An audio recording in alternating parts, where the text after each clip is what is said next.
이른 아침, 남해안을 따라 뻗은 해안도로 위로 검은색 세단 한 대가 달려오고 있었습니다.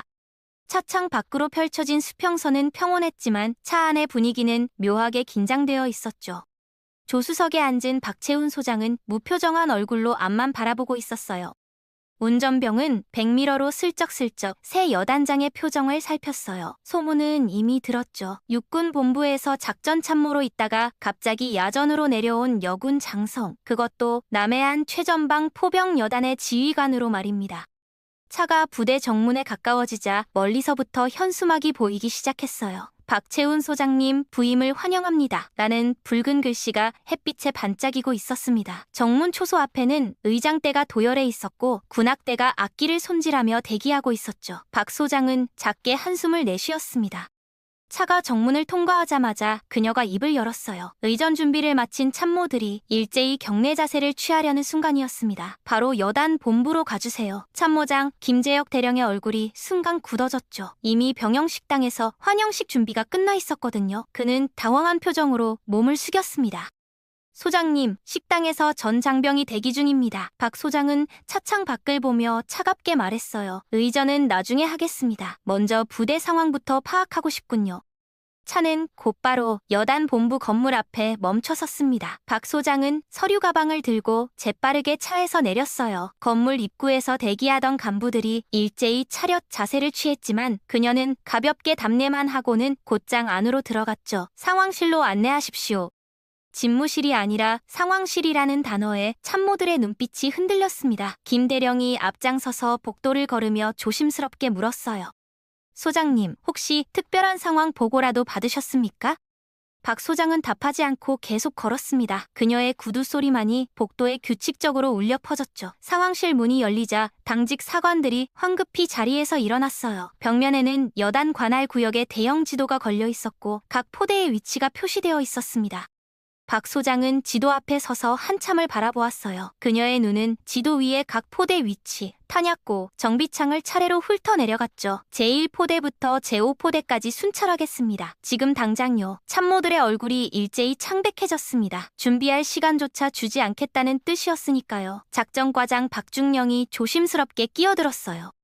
소장님, 각 포대에 사전 연락을 드리고 필요 없습니다. 있는 그대로 보고 싶으니까요. 박 소장은 다시 밖으로 나섰습니다. 참모들은 서둘러 그녀를 따랐죠. 차량 3대가 급히 준비되었고 일행은 첫 번째 목적지인 제1포대를 향해 출발했어요. 제1포대는 해안가 언덕 위에 자리 잡고 있었습니다. 차량이 도착하자 포대장 이소령이 급히 뛰어나와 경례를 올렸어요. 그의 이마에는 땀방울이 맺혀 있었죠. 박 소장은 짧게 답례하고는 곧바로 포가로 향했습니다. 거대한 K-9 자주포 6문이 일렬로 정렬되어 있었어요. 햇빛을 받아 반짝이는 포시는 얼핏 보기에 완벽해 보였습니다. 하지만 박 소장의 눈은 다른 곳을 보고 있었어요. 그녀는 첫 번째 포 앞에 멈춰 서더니 무릎을 굽혀 포가 하부를 살펴보기 시작했죠. 흰색 장갑을 낀 손으로 하부 구조를 쓸어내리자 장갑에 검은 기름때가 잔뜩 묻어났습니다. 이 포의 마지막 정비 일자가 언제입니까? 이소령이 당황하며 수첩을 뒤적였어요.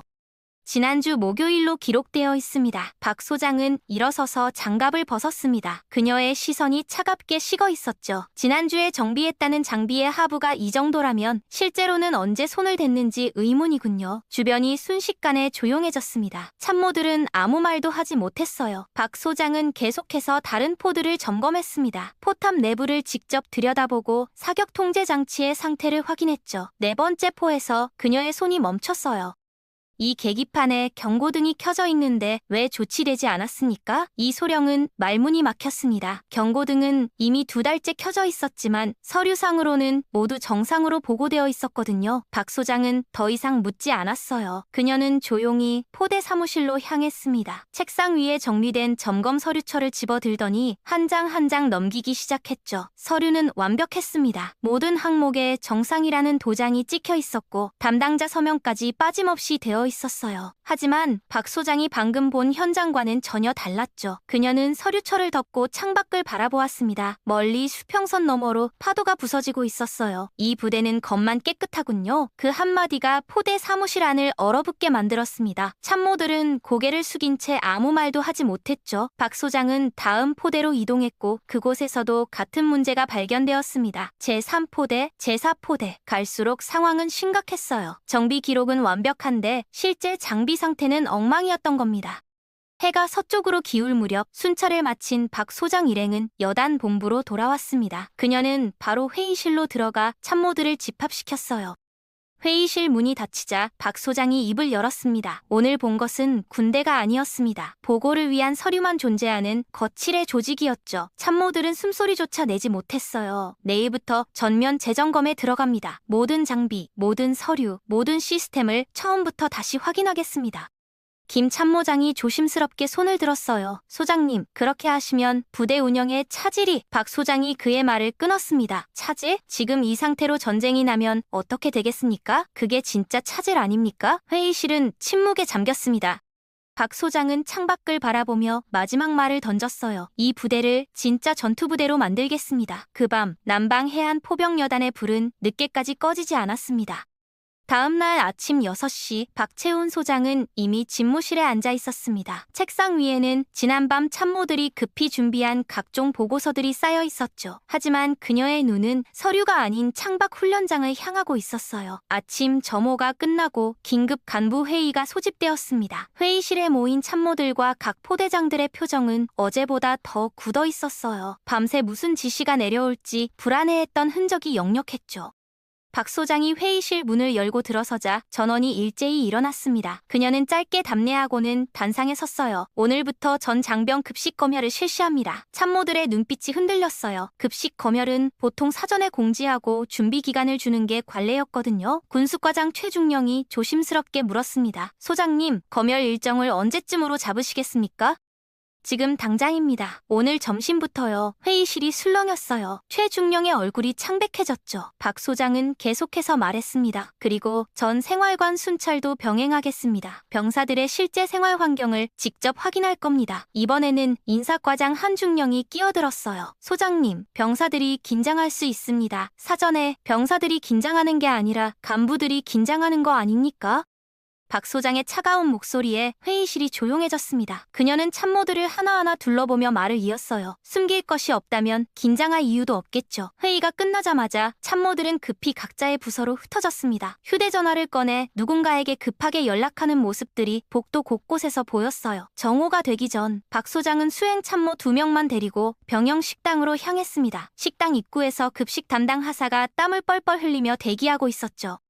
식당 안은 이미 병사들로 가득 차 있었어요. 박 소장이 들어서자 병사들이 일제히 자리에서 일어났습니다. 편하게 하십시오. 식사 계속하세요. 박 소장은 배식대로 향했습니다. 스테인리스 트레이를 들고 줄을 서자 병사들이 어리둥절한 표정을 지었어요. 장성이 직접 배식을 받는 모습은 처음 보는 광경이었으니까요. 배식을 담당하던 취사병이 떨리는 손으로 국을 퍼주었습니다. 박 소장은 그의 계급장을 확인하며 물었어요. 이 일병, 식재료는 언제 납품됩니까? 매주 월요일과 목요일입니다. 오늘이 목요일인데 이 야채들은 신선해 보이는군요. 이 일병은 뭐라 대답해야 할지 몰라 우물쭈물했죠. 박 소장은 더 묻지 않고 식판을 들고 병사들 사이에 빈자리로 갔습니다. 식사를 하면서 그녀는 주변 병사들을 관찰했어요. 몇몇은 국물만 마시고 반찬은 거의 건드리지 않았죠. 옆자리의 한 병사는 밥을 다 먹지도 않고 일어나려 했습니다. 병사, 잠깐만요. 박 소장이 부르자 그 병사가 화들짝 놀라며 멈춰섰어요. 식사 다 하셨습니까? 예.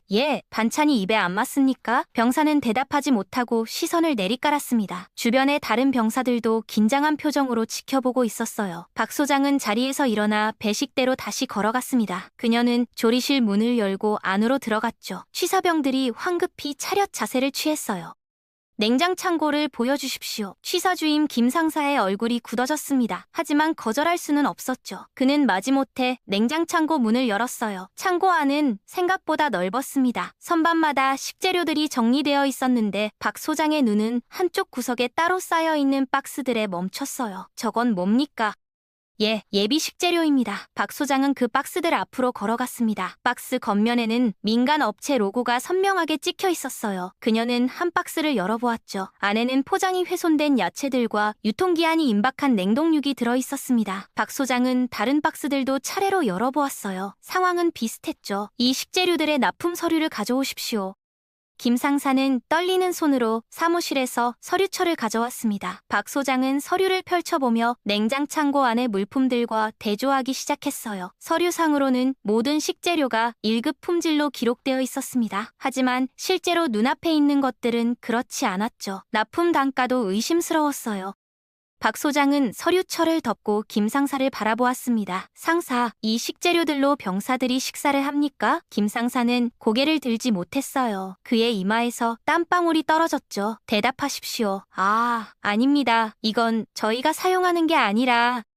그럼 누가 사용합니까? 김 상사는 입술을 깨물었습니다. 대답할 수 없었죠. 박 소장은 냉장 창고 문을 나서며 참모에게 지시했어요. 군수과장을 즉시 부르십시오. 그리고 최근 3개월간의 모든 식재료 납품 내역과 계약서를 준비하라고 전하세요. 식당을 나온 박 소장은 곧바로 병사 생활관으로 향했습니다. 사전 연락 없이 들이닥친 여단장에 생활관 병사들은 당황했어요. 편하게 있으십시오. 박 소장은 생활관 안을 천천히 둘러보았습니다. 침대는 깔끔하게 정돈되어 있었고 사물함도 규정대로 정리되어 있었죠. 하지만 그녀의 눈은 다른 곳을 보고 있었어요. 화장실 문을 열어보니 곰팡이가 타일 사이사이에 껴있었습니다. 환풍기는 작동하지 않았고 샤워기 몇 개는 물이 제대로 나오지 않았어요. 이 상태가 얼마나 됐습니까? 한 병사가 조심스럽게 대답했습니다. 한 석 달 정도 된 것 같습니다. 정비 요청은 했습니까? 했는데 우선순위에서 밀린다고 들었습니다. 박 소장은 아무 말 없이 고개를 끄덕였어요. 그녀는 생활관을 나와 다음 건물로 이동했죠. 오후 내내 박 소장은 여러 생활관을 돌아다녔습니다. 갈수록 문제가 드러났어요. 난방이 제대로 안 되는 곳, 창문이 깨진 채 방치된 곳, 침대 프레임이 부러진 채 사용되는 곳. 저녁 무렵 박 소장은 다시 회의실로 참모들을 소집했습니다. 군수과장 최중령은 서류 뭉치를 들고 들어왔지만 그의 얼굴은 흑빛이었어요. 식재료 납품건 설명해 보십시오. 최중령은 말문이 막혔습니다. 서류를 뒤적이며 뭔가 말하려 했지만 제대로 된 문장이 나오지 않았죠. 박 소장은 차갑게 말했어요. 정식 감사 요청하겠습니다. 그 전에 관련자들은 모두 진술서를 준비하십시오. 회의실 분위기가 얼어붙었습니다. 참모들은 서로의 얼굴을 쳐다보지도 못했어요. 그리고 생활관 정비는 내일 당장 시작합니다. 예산이 없다는 말은 듣고 싶지 않습니다. 방법을 찾아오십시오. 박 소장은 자리에서 일어났습니다. 문을 나서며 마지막으로 한마디를 남겼어요. 병사들은 불안해하고 있습니다. 하지만 말하지 않고 있죠. 그 이유가 뭔지 생각해 보십시오. 회의실 문이 닫히고 참모들은 한참 동안 아무 말도 하지 못했습니다. 창밖으로 어둠이 내려앉고 있었어요. 그날 밤 여단 내부 인트라넷에는 익명 게시판이 활성화되기 시작했습니다. 병사들이 조심스럽게 하지만 조금씩 목소리를 내기 시작한 거죠. 박 소장은 집무실에서 그 게시판을 지켜보고 있었습니다. 그녀의 표정은 여전히 단단했지만 눈빛은 조금 부드러워져 있었어요. 시작이군요. 사흘째 되는 날 새벽, 박채훈 소장은 탄약고로 향했습니다. 새벽 공기는 차갑게 가라앉아 있었고 해안가에서 불어오는 바람은 습기를 머금고 있었어요. 탄약고는 여단 본부에서 3km 떨어진 구릉지에 위치해 있었습니다. 두꺼운 콘크리트 벽으로 둘러싸인 시설은 삼엄한 경계 속에 자리하고 있었죠. 경계 근무를 서던 병사가 박 소장을 발견하고 황급히 경례를 올렸어요. 그녀는 가볍게 답례하고는 탄약고 관리 책임자인 김중희를 불렀습니다. 재고 장부를 보여주십시오. 김중희는 당황한 기색이 역력했어요. 아직 아침 점호도 전인데 여단장이 직접 탄약고를 찾아온 것은 이례적인 일이었으니까요. 지금 바로 가져오겠습니다. 김중희가 사무실로 뛰어가는 동안 박 소장은 탄약고 외부를 살펴보았습니다. 습도 관리 시스템의 계기판을 확인하고 출입 기록부를 넘겨보았죠. 잠시 후 김중희가 두꺼운 장부를 들고 돌아왔어요. 박 소장은 그 자리에서 장부를 펼쳐들었습니다. K 구용 155mm 포탄의 재고 수량이 빼곡하게 기록되어 있었죠. 현재 보유 포탄 수량이 2086발이라고 기록되어 있는데 맞습니까? 예, 그렇습니다. 박 소장은 고개를 들어 탄약고 내부를 바라보았어요. 직접 확인하겠습니다. 김중희의 얼굴이 굳어졌습니다. 탄약고 문이 열리고 박 소장은 안으로 들어섰죠. 형광등 불빛 아래로 팔레트에 쌓인 포탄 상자들이 보였어요. 그녀는 한 구역씩 천천히 걸으며 개수를 세기 시작했습니다. 김중희와 당직 사관이 긴장한 표정으로 뒤따랐죠. 1시간 후 박 소장은 입구로 돌아왔습니다. 그녀의 표정은 차갑게 가라앉아 있었어요. 제가 센 개수는 2064발입니다. 김중희가 당황하며 장부를 다시 펼쳤어요. 그럴 리가 없습니다. 분명히 확인했는데. 언제 확인했습니까? 지난달 정기 점검 때입니다. 지난달에 이미 차이가 있었을 수도 있다는 뜻 아닌 김중희는 대답하지 못했습니다. 박 소장은 장부를 덮으며 말했어요. 오늘 중으로 전수조사를 실시합니다. 모든 탄약의 수량과 상태를 재확인하십시오. 탄약고를 나온 박 소장은 곧바로 정비창으로 향했습니다. 아침 점호가 막 끝난 시각이었고 정비병들이 작업장으로 모여들고 있었어요. 정비창장 서소령이 급히 뛰어나와 맞이했습니다. 박 소장은 인사도 제대로 받지 않고 정비 기록실로 들어갔죠. 최근 6개월간 포 정비 기록을 모두 꺼내십시오. 서소령이 서류함에서 두툼한 파일들을 꺼내 책상 위에 올려놓았어요. 박 소장은 그것들을 하나씩 펼쳐보기 시작했습니다. 기록은 완벽했어요. 매주 정기 점검이 이루어졌고 모든 항목에 정판정이 표시되어 있었죠. 교체된 부품 목록도 상세하게 적혀 있었습니다. 하지만 박 소장은 뭔가 이상함을 느꼈어요. 교체 부품의 시리얼 넘버를 자세히 보니 같은 번호가 여러 차례 반복되고 있었던 겁니다. 이 부품들의 실물을 확인하고 싶습니다. 서소령의 얼굴이 창백해졌죠. 그는 창고로 안내하며 몇 차례 헛기침을 했어요. 창고 문이 열리자 선반마다 각종 부품들이 정리되어 있었습니다. 박 소장은 기록에 있는 시리얼 넘버를 하나하나 대조하기 시작했어요. 10분쯤 지났을까 그녀의 손이 멈췄습니다. 기록상으로는 지난달에 교체되었어야 할 부품이 여전히 창고 선반에 놓여 있었던 거예요. 소령, 이 부품은 제13호포에 장착되었다고 기록되어 있는데 왜 여기 있습니까? 서소령은 말을 잇지 못했습니다. 땀방울이 그의 이마를 타고 흘러내렸죠. 박 소장은 다른 부품들도 확인했어요. 갈수록 불일치가 드러났습니다. 서류상으로는 교체된 부품들이 실제로는 교체되지 않았거나 아예 다른 부품으로 대체되어 있었죠. 정비 담당자들을 모두 소집하십시오. 지금 당장요. 오전 10시 여단 회의실에는 각 부서 책임자들이 긴급 소집되었습니다. 탄약고 관리 책임자, 정비 창장, 각 포대장들, 그리고 참모들이 자리를 채웠어요. 박 소장이 단상에 섰을 때 회의실은 무거운 침묵에 잠겨 있었습니다. 오늘 새벽부터 확인한 결과를 말씀드리겠습니다. 그녀는 준비한 자료를 스크린에 띄웠어요. 탄약 재고 차이, 정비 기록 불일치 사항들이 빨간 글씨로 표시되어 있었죠. 탄약은 272발이 부족합니다. 장부상으로만 존재하는 포탄들이죠. 정비 기록도 마찬가지입니다. 교체되지 않은 부품이 서류상으로는 교체된 것으로 되어 있습니다. 참모들의 얼굴이 하얗게 질렸어요. 김 참모장이 조심스럽게 손을 들었습니다. 소장님, 혹시 기록상의 착오일 수도. 착오라고 하기엔 너무 체계적입니다. 박 소장의 목소리는 차갑고 단호했어요. 이건 단순한 실수가 아닙니다. 의도적인 서류 조작이죠. 회의실이 술렁였습니다. 참모들은 서로의 눈치를 보며 불안해했어요. 박 소장은 계속해서 말을 이어갔습니다. 오늘부터 이 부대의 보여주기식 관행은 끝입니다. 모든 장비, 모든 탄약, 모든 기록을 실제와 일치시킬 겁니다. 그녀는 화면을 넘겼어요. 새로운 점검 체계가 표시되었죠. 일주일 안에 전 부대 전수조사를 완료합니다. 각 부서는 실제 보유 현황을 정직하게 보고하십시오. 허위 보고는 더 이상 용납하지 않겠습니다.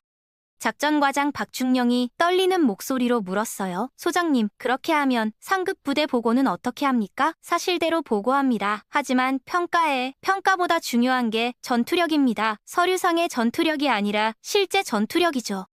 박 소장은 참모들을 한 명씩 둘러보았습니다. 여러분은 지금까지 상급 부대를 속였고 저를 속이려 했습니다. 하지만 가장 큰 문제는 여러분 자신을 속이고 있다는 겁니다. 회의실은 침묵에 잠겼어요. 누구도 고개를 들지 못했죠. 그녀는 마지막 슬라이드를 띄웠습니다. 거기에는 단 한 문장만 적혀 있었어요. 진실 없는 군대는 전쟁에서 진다. 이 한 문장이 스크린을 가득 채웠습니다. 박 소장은 리모컨을 내려놓으며 말했어요. 앞으로 이 여단에서는 진실만을 보고합니다. 불편한 진실이라도 말입니다. 회의가 끝나고 참모들은 무거운 발걸음으로 회의실을 나섰어요. 복도에서 몇몇이 모여 수군거렸지만 누구도 큰 소리로 말하지는 못했습니다. 그날 오후 박 소장은 여단 내부망에 공지를 하나 올렸어요. 전 장병에게 고합니다. 부대 운영상의 문제점, 안전상의 우려사항, 부당한 지시 등이 있다면 익명으로라도 보고할 수 있는 창구를 개설합니다. 보고자의 신분은 철저히 보호되며 어떠한 불이익도 없을 것입니다. 공지가 올라가자 여단 전체가 술렁이기 시작했습니다. 간부들은 불안해했고 병사들은 반신반의했죠. 저녁 무렵 익명 신고함에 첫 번째 메시지가 올라왔습니다. 그리고 두 번째, 세 번째, 해가 지기 전에 20여 건의 제보가 접수되었어요. 박 소장은 집무실에서 그 메시지들을 하나하나 읽어 내려갔습니다. 그녀의 표정은 점점 더 굳어져 갔죠. 창밖으로 어둠이 내려앉았지만 집무실의 불은 꺼지지 않았습니다. 진짜 싸움은 이제 시작이었으니까요. 일주일이 지났습니다. 여단 전체는 보이지 않는 긴장감으로 팽팽하게 당겨져 있었어요. 박채훈 소장이 시작한 개혁의 파장은 생각보다 컸고 부대 내부는 서서히 두 진영으로 나뉘기 시작했죠. 월요일 아침 제2포대 생활관에서 이상한 일이 벌어졌습니다. 전날 익명 게시판에 포대 내 안전 문제를 제기했던 병사들이 갑자기 집합을 당한 거예요. 포대장 이소령이 생활관에 들어서자 병사들은 일제히 차렷 자세를 취했습니다. 그의 표정은 평소와 달리 차갑게 굳어 있었죠. 최근 여단 게시판에 불필요한 내용들이 올라오고 있습니다. 이소령의 목소리는 낮았지만 생활관 전체에 울려 퍼졌어요. 여러분도 알다시피 군은 지휘 체계를 따르는 조직입니다. 문제가 있으면 정식 보고 체계를 통해 건의해야 하는 겁니다. 익명으로 뭔가를 올리는 건 지휘 체계를 무시하는 행위죠. 병사들은 아무 말도 하지 못했어요. 몇몇은 고개를 숙인 채 바닥만 바라보고 있었습니다. 앞으로는 불필요한 보고를 자제하시기 바랍니다. 그게 여러분을 위하는 길이기도 하고요. 이소령은 그 말을 남기고 생활관을 나갔습니다. 문이 닫히자 병사들 사이에서 작은 하근 한숨소리가 새어나왔어요. 비슷한 일은 다른 포대에서도 일어났습니다. 제4포대에서는 분대장들이 병사들을 불러 개별 면담을 진행했죠. 겉으로는 격려와 상담이었지만 실제로는 압박이었어요. 게시판 활동은 조심해야 한다. 나중에 평가에 영향을 줄 수도 있으니까. 병사들은 혼란스러웠습니다. 여단장은 자유롭게 의견을 말하라고 했지만 직속 상관들은 조용히 하라고 압박했으니까요. 누구 말을 따라야 할지 알 수 없었죠. 화요일 오후 박 소장은 정기적인 병영 순찰에 나섰습니다. 제3포대 생활관을 방문했을 때 병사들의 분위기가 일주일 전과 달라진 것을 느꼈어요. 편하게 있으십시오. 그녀가 말했지만 병사들의 긴장은 풀리지 않았습니다. 오히려 더 경직된 것 같았죠. 박 소장은 한 병사에게 다가갔어요. 계급장을 보니 1등병이었습니다. 1병, 생활하는데 불편한 점은 없습니까? 아닙니다. 괜찮습니다. 정말입니까? 예. 병사의 대답은 너무 빨랐어요. 준비된 답변 같았죠. 박 소장은 다른 병사들을 둘러보았습니다. 모두 비슷한 표정이었어요. 두려움과 조심스러움이 뒤섞인 눈빛이었죠. 그녀는 더 이상 묻지 않았습니다. 생활관을 나서며 출입구 근처에 서 있던 부분대장과 눈이 마주쳤어요. 그 하사는 재빨리 시선을 돌렸죠. 박 소장은 직감했습니다. 뭔가 잘못되어 가고 있다는 걸요. 그날 저녁 여당본부 회의실에서 간부 회의가 열렸습니다. 박 소장은 참모들에게 지난 일주일간의 개혁 진행 상황을 보고받았어요. 군수과에서는 식재료 납품 업체와의 계약을 재검토하고 있었고 정비창에서는 실제 부품 교체 작업이 진행 중이었습니다. 탄약고는 전수조사를 마쳤죠. 표면적으로는 모든 게 순조로워 보였어요. 하지만 박 소장은 뭔가 석연치 않은 느낌을 지울 수 없었습니다. 병사들의 게시판 이용 현황은 어떻습니까? 인사과장 한 중령이 보고서를 펼쳤어요. 첫 3일간은 활발했으나 최근 4일간은 게시물이 거의 없습니다. 이유가 뭐라고 생각합니까? 한 중령은 잠시 망설이다가 조심스럽게 대답했어요. 아마도 초기의 우려사항들이 해결되어서가 아닐까 합니다. 박 소장은 그를 조용히 바라보았습니다. 한 중령은 시선을 피했죠. 정말 그렇게 생각하십니까?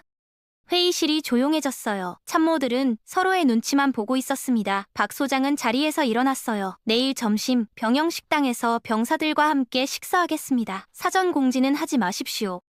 다음날 정오, 박 소장은 약속대로 병영 식당에 나타났습니다. 이번에는 참모들도 데리고 오지 않았어요. 혼자서 배식을 받아 병사들 사이에 자연스럽게 앉았죠. 처음엔 주변 병사들이 긴장했지만 박 소장이 아무 말 없이 조용히 식사만 하자 조금씩 긴장이 풀리기 시작했어요. 식사를 마칠 무렵 옆자리 병사가 작은 목소리로 말을 걸었습니다. 소장님, 박 소장이 고개를 돌리자 그 병사는 주변을 살피며 더욱 낮은 목소리로 말했어요. 저희가 말씀드리고 싶은 게 많은데 어떻게 해야 할지 모르겠습니다. 무슨 뜻입니까? 병사는 입술을 깨물었어요. 말을 이어가려다가 멀리서 포대장이 식당으로 들어오는 것을 보고는 급히 입을 다물었죠. 박 소장은 모든 걸 이해했습니다. 병사들은 말하고 싶어 했지만 말할 수 없는 환경에 갇혀 있었던 거예요. 식사를 마치고 식당을 나서던 박 소장은 입구에서 이소령과 마주쳤습니다. 그는 황급히 경례를 올렸어요. 소령, 잠시 얘기 좀 하시죠. 두 사람은 식당 옆 복도로 이동했습니다. 박 소장이 먼저 입을 열었어요. 병사들에게 무슨 말을 했습니까? 이 소령의 얼굴이 굳어졌죠. 특별히 아무 말도 하지 않았습니다. 정말입니까? 예. 박 소장은 그를 쏘아보았어요. 소령, 제가 병사들에게 의견을 말하라고 한 건 지휘 체계를 무시하라는 게 아닙니다. 하지만 그렇다고 그들의 입을 막으라는 것도 아니죠. 이 소령은 대답하지 못했습니다. 병사들이 두려워하지 않고 말할 수 있는 환경을 만드는 게 지휘관의 역할입니다. 그게 진짜 지휘 체계를 세우는 거고요. 박 소장은 더 이상 말하지 않고 걸음을 옮겼어요. 이 소령은 그 자리에 서서 한참을 멍하니 서 있었습니다. 오후 늦게 박 소장은 의무대를 방문했습니다. 사전 공지 없이 나타난 그녀에게 군의관 박대위가 황급히 경례를 올렸어요. 최근 병사들의 의료 지원 현황을 알고 싶습니다.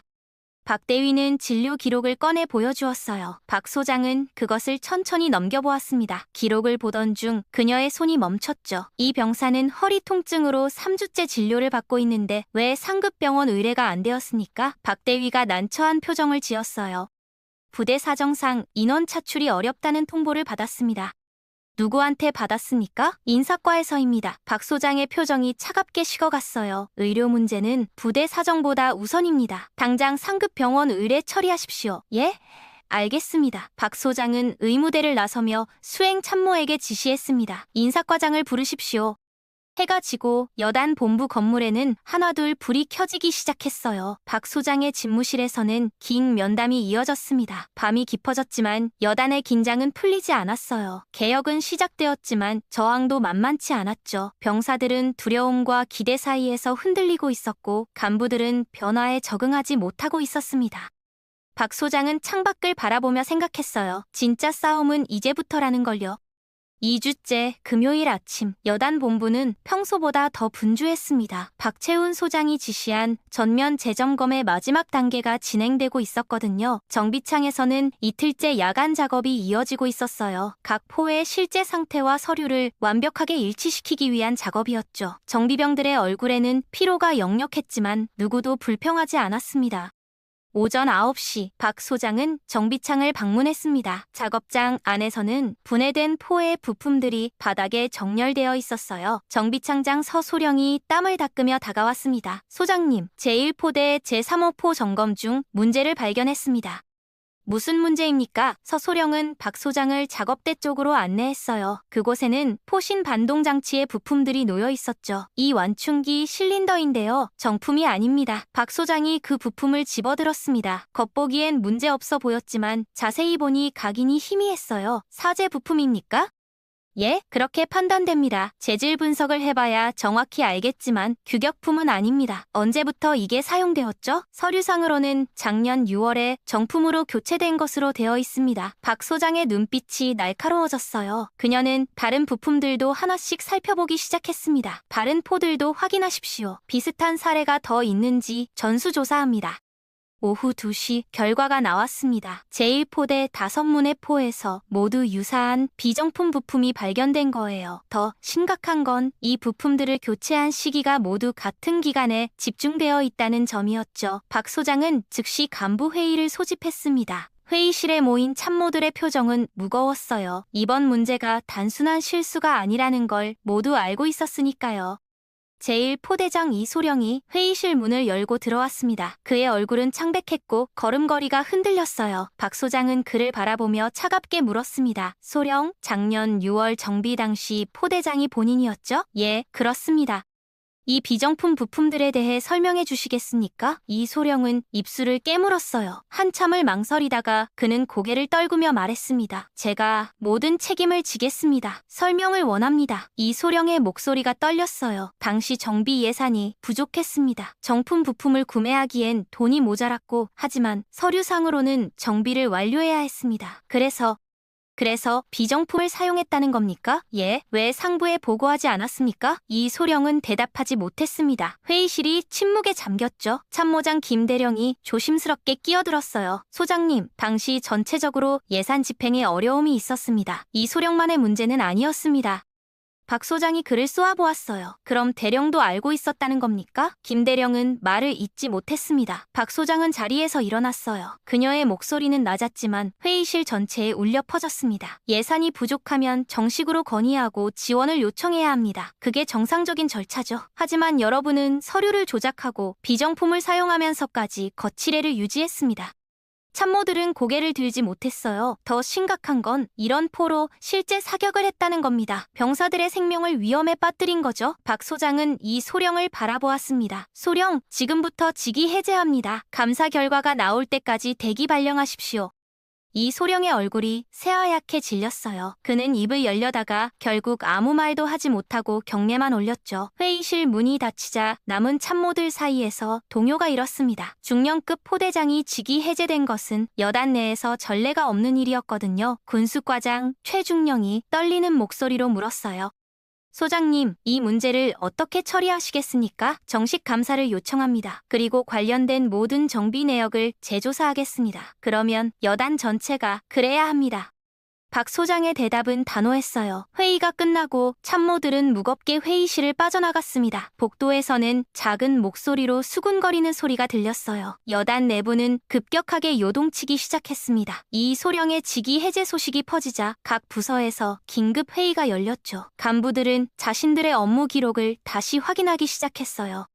정비창 문이 열리는 소리가 들렸어요. 서소령이 들어왔습니다. 소장님, 아직 여기 계셨습니까? 소령, 이런 일이 언제부터였습니까? 서소령은 한숨을 내쉬었어요. 솔직히 말씀드리면 꽤 오래되었습니다. 저도 이곳에 온 지 1년밖에 안 됐지만 이미 관행처럼 자리 잡혀 있었습니다.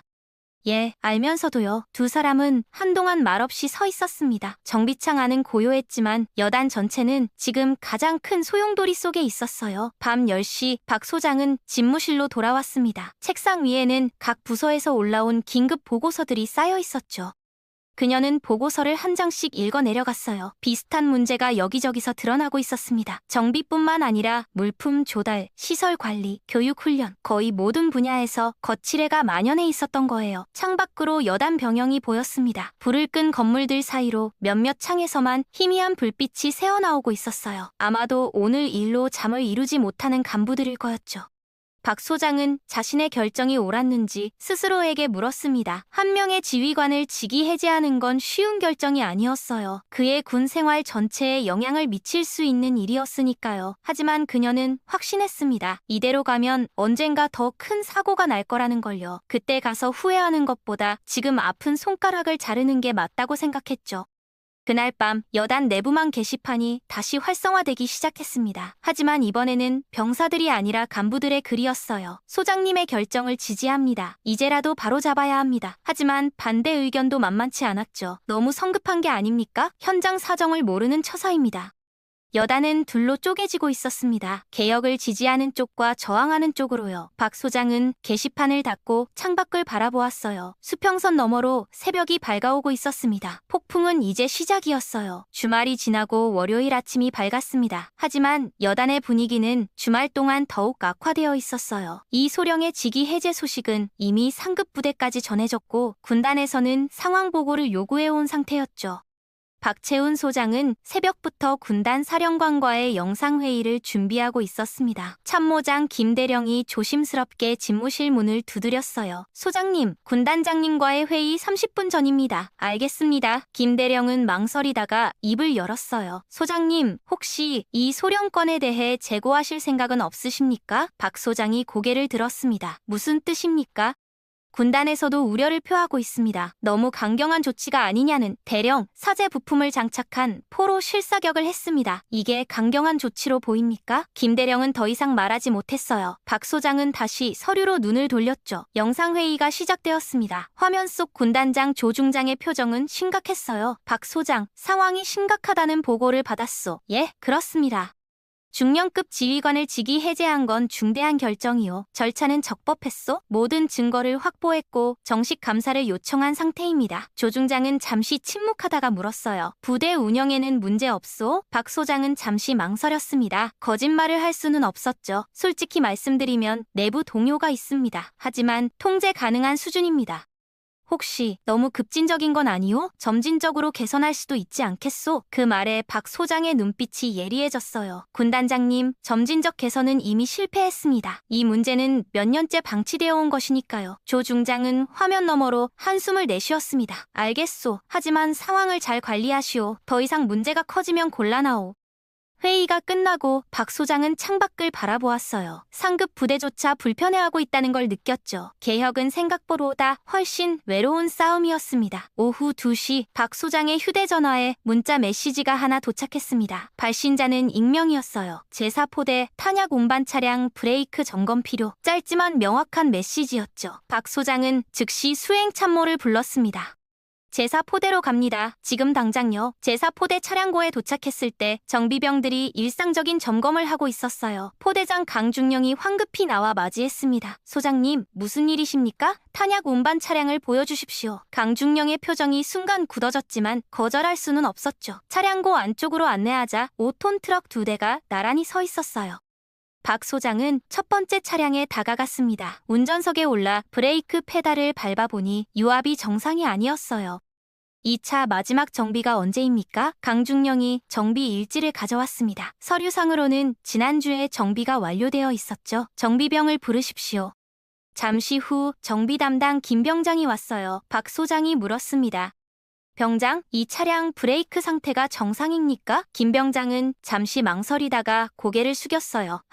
아닙니다. 뭐가 문제입니까? 브레이크 오일이 새고 있습니다. 교체가 필요한데 언제부터 알고 있었습니까? 2주 전쯤입니다. 왜 보고하지 않았습니까? 김병장은 대답하지 못했어요. 대신 강중령을 힐끗 쳐다보았죠. 박 소장은 모든 걸 이해했습니다. 또다시 보고를 묵살한 거였어요. 이 차량 운행을 즉시 중지합니다. 그리고 다른 모든 차량도 재점검하십시오. 강중령이 당황하며 끼어들었어요. 소장님, 그러면 내일 예정된 탄약 이동이 취소합니다. 하지만 군단 훈련 계획이 훈련보다 안전이 우선입니다. 박 소장의 목소리는 단호했어요. 강중령은 더 이상 반박하지 못했죠. 여단 본부로 돌아온 박 소장은 즉시 전체 간부 회의를 소집했습니다. 회의실에 모인 간부들의 표정은 날이 갈수록 경직되어 가고 있었어요. 오늘 제4포대에서 결함 차량을 발견했습니다. 탄약을 실어 나를 차량의 브레이크가 고장났는데도 운행 예정이었습니다. 참모들이 술렁였어요. 만약 그대로 운행했다면 어떻게 됐을까요? 수톤의 탄약을 실은 차량이 브레이크 고장으로 사고를 일으켰다면 회의실이 조용해졌습니다. 다행히 익명 제보가 있었습니다. 하지만 왜 정식 보고 체계로는 이런 문제가 올라오지 않는 겁니까? 아무도 대답하지 않았어요. 박 소장은 계속해서 말했습니다. 여러분은 아직도 모르고 계십니까? 이 부대가 얼마나 위험한 상태인지를요. 작전과장 박중령이 조심스럽게 손을 들었어요. 소장님, 하지만 너무 많은 것을 한꺼번에 바꾸려 하시는 게 아닙니까? 현장에서는 혼란? 지금보다 더 혼란스러울 수 있습니까? 박 소장의 반문에 박중령은 말을 잇지 못했죠. 그때 회의실 뒤쪽에서 군수과장 최중령이 일어섰습니다. 그의 얼굴에는 불만이 가득했어요. 소장님, 말씀드려도 되겠습니까? 하십시오. 현장 간부들이 지쳐 있습니다. 매일 점검하고 보고하고 시정하고 언제까지 일해야 합니까? 올바른 시스템이 정착될 때까지입니다. 그게 언제입니까? 박 소장은 최중령을 똑바로 바라보았어요. 중령, 지금 피곤하십니까? 그럼 병사들은 얼마나 피곤했을까요? 몇 년 동안 고장난 장비로 훈련하고 제대로 된 의료 지원도 못 받으면서 버텨온 병사들 말입니다. 최중령은 입을 다물었습니다. 여러분이 편하려고 만든 시스템이 병사들을 위험에 빠뜨렸습니다. 이제 그 빚을 갚을 시간입니다. 회의실은 무거운 침묵에 잠겼어요. 회의가 끝나고 간부들은 삼삼오오 모여 수군거렸습니다. 박 소장의 개혁에 대한 피로감이 여기저기서 드러나기 시작했죠. 저녁 무렵 김 참모장이 조심스럽게 박 소장의 집무실을 찾아왔습니다. 소장님, 잠시 말씀드려도 되겠습니까? 하십시오. 김대령은 망설이다가 입을 열었어요. 간부들 사이에서 불만이 커지고 있습니다. 일부는 군단에 직접 건의하려는 움직임도 있습니다. 무슨 건의입니까? 소장님의 지휘 방식이 너무 급진적이라는 그런 내용입니다. 박 소장은 창밖을 바라보았어요. 해가 수평선 너머로 지고 있었죠. 대령, 제가 물어봐도 되겠습니까? 예. 대령은 이 부대가 제대로 된 전투부대라고 생각하십니까? 김대령은 대답하지 못했어요. 정직하게 답해 주십시오. 한참을 망설이던 김대령이 작게 말했습니다. 아니요, 그렇지 않습니다. 그럼 바꿔야 하지 않겠습니까? 하지만 이렇게 급하게 대령, 전쟁은 우리 편의에 맞춰 일어나지 않습니다. 김대령은 더 이상 말하지 못했어요. 그는 경례를 올리고 집무실을 나갔죠. 혼자 남은 박 소장은 책상 위의 서류들을 바라보았습니다. 개혁은 생각보다 외로운 싸움이었어요. 위로부터는 압박이 있었고 아래로부터는 저항이 있었죠. 하지만 그녀는 멈출 수 없었습니다. 이미 선을 넘었고 이제 돌아갈 수도 없었으니까요. 밤이 깊어갔지만 여단의 불은 여전히 켜져 있었습니다. 어둠 속에서 보이지 않는 저항이 조직되고 있었고 박 소장은 그걸 알고 있었어요. 진짜 위기는 이제부터였습니다.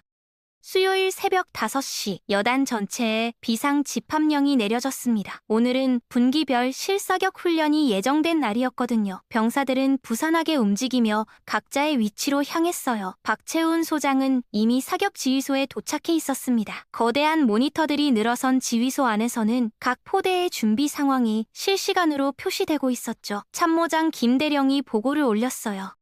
소장님, 제1포대부터 제5포대까지 사격 준비 완료했습니다. 날씨는 풍속 초속 3m, 시계 양호합니다. 박 소장은 고개를 끄덕이며 해안 쪽을 바라보았어요. 수평선 너머로 사격 해역이 펼쳐져 있었죠. 오전 6시 첫 번째 포대가 사격 준비에 들어갔습니다. 제1포대였어요. 이소령이 직위 해제된 후 임시로 부임한 김소령이 지휘를 맡고 있었죠.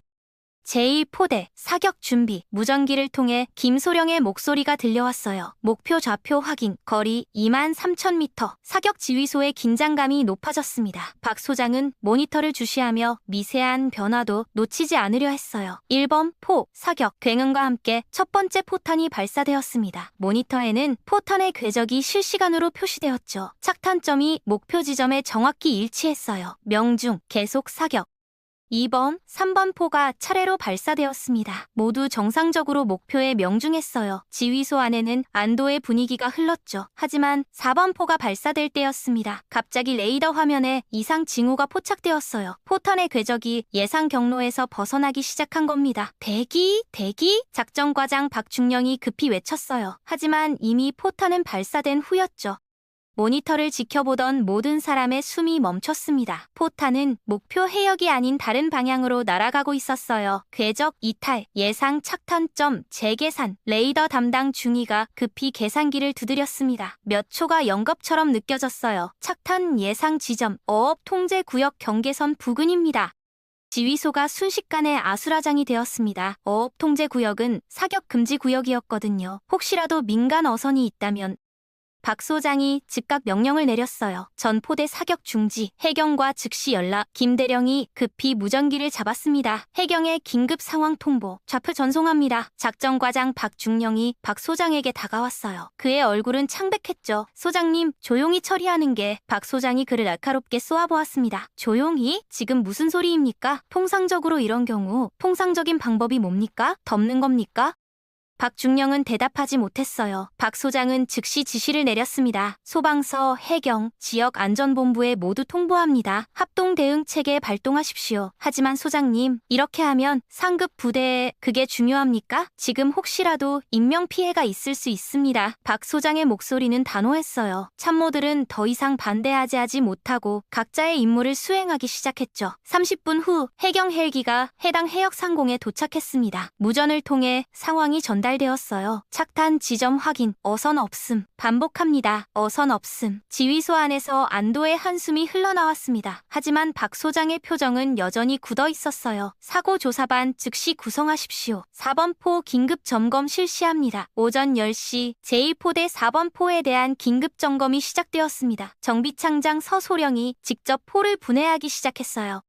1시간 후 원인이 밝혀졌습니다. 사격 통제 장치의 센서 하나가 오작동을 일으킨 거였어요. 그런데 더 충격적인 사실이 드러났죠.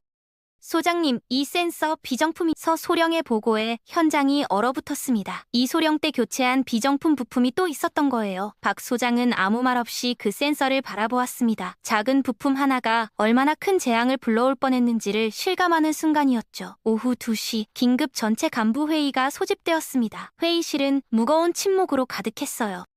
박 소장이 단상에 섰습니다. 그녀의 목소리는 낮았지만 회의실 구석구석까지 울려 퍼졌어요. 오늘 우리는 큰 사고를 간신히 피했습니다. 참모들은 고개를 들지 못했죠. 만약 제가 조용히 처리하는 쪽을 선택했다면 어땠을까요? 해경도, 소방도 아무도 모르게 넘어갔을 겁니다. 박 소장은 잠시 말을 멈추고 참모들을 둘러보았어요.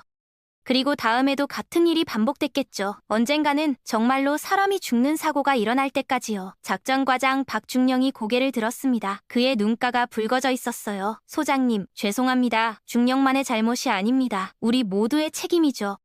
박 소장은 창밖을 바라보았어요. 여러분은 그동안 편한 길을 선택했습니다. 문제를 덮고 서류를 조작하고 상부를 속이는 게 더 쉬웠으니까요. 참모들 중 몇몇이 고개를 숙였어요. 하지만 그 대가가 무엇인지 오늘 확인했습니다. 병사들의 생명, 민간인의 안전, 그리고 이 부대의 존재 이유 자체가 위협받는 거죠.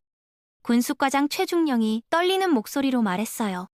소장님, 저희가 잘못했습니다. 박 소장은 그를 바라보았습니다. 처음으로 그녀의 눈빛이 조금 부드러워졌어요. 이제라도 깨달았으면 됐습니다. 중요한 건 앞으로입니다. 그녀는 다시 전체 참모들을 향해 말했어요. 오늘부터 이 부대는 완전히 바뀝니다. 모든 장비를 재점검하고 모든 시스템을 재정비하겠습니다. 시간이 걸리더라도 제대로 하겠습니다.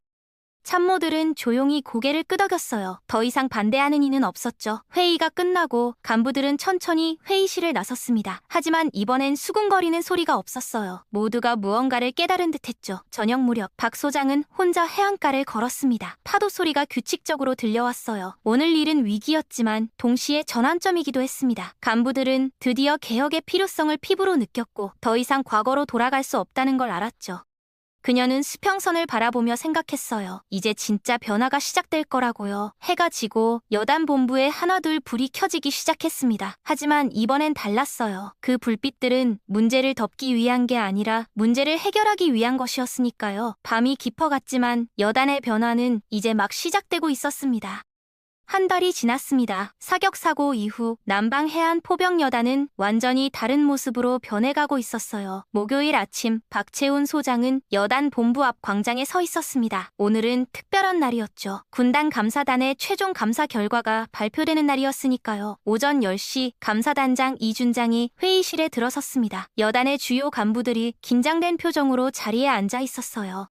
이 준장은 두툼한 보고서를 책상 위에 올려놓으며 입을 열었습니다. 한 달간의 특별 감사 결과를 발표하겠습니다. 회의실이 숨소리조차 들리지 않을 만큼 조용해졌어요. 총 47건의 위반 사항이 적발되었습니다. 장비 정비 관련 18건, 물품 조달 관련 12건, 예산 집행 관련 9건, 기타 8건입니다.